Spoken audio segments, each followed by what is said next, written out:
নমস্কার, আমি Debayan Bose. Welcome to all my sensible viewers. তো আজকে আমি পার্টিকুলারলি যে বিষয়টা নিয়ে আলোচনা করতে এসেছি সেটা হচ্ছে যে আপনারা হয়তো জানেন যে রিসেন্ট টাইমে নেপালে কি হচ্ছে।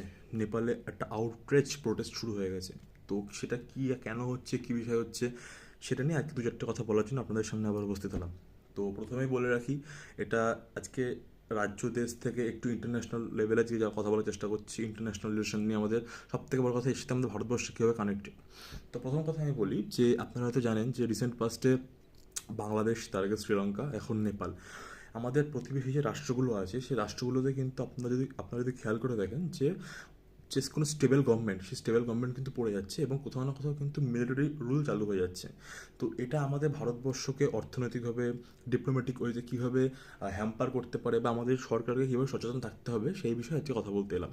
তো আপনারা খেয়াল করে দেখবেন যে আজকে নেপালে যে প্রবলেমটা নিয়ে ওদের, যাদেরকে জেনজি বলে, জেনজি জেনারেশন, মানে 1997-এর পর থেকে যারা জন্মায় তারা হচ্ছে জেনজি জেনারেশন।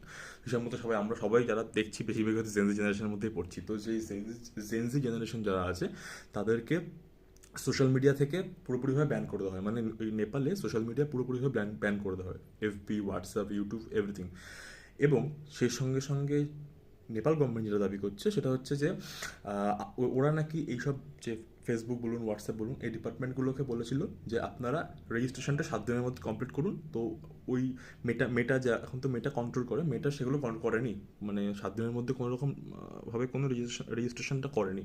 এর ফলে কী হচ্ছে, নেপাল সরকারের অনুযায়ী যে প্রচণ্ড পরিমাণে ফেক নিউজ বা ফেক প্রোপাগান্ডা গভর্নমেন্টের এগেনস্টে বা সরকারের এগেনস্টে বা দেশের এগেনস্টে নাকি ছড়িয়ে পড়ছে।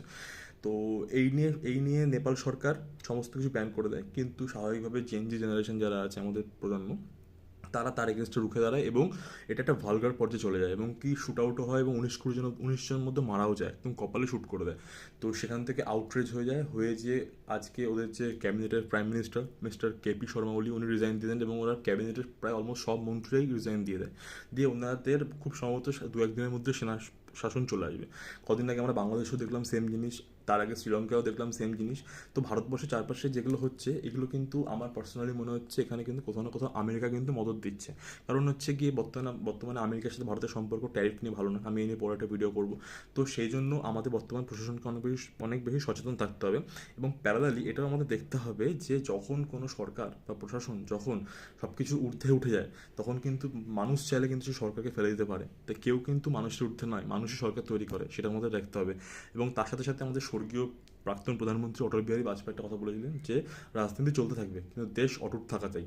তো সেটা আমাদের খেয়াল রাখতে হবে এবং এটা নিয়ে পরবর্তীকালে আমি আরও ভিডিও বানাবো, ইনফরমেশন যেমন যেমন পাবো। আজকে এই অবধি, থ্যাংক ইউ।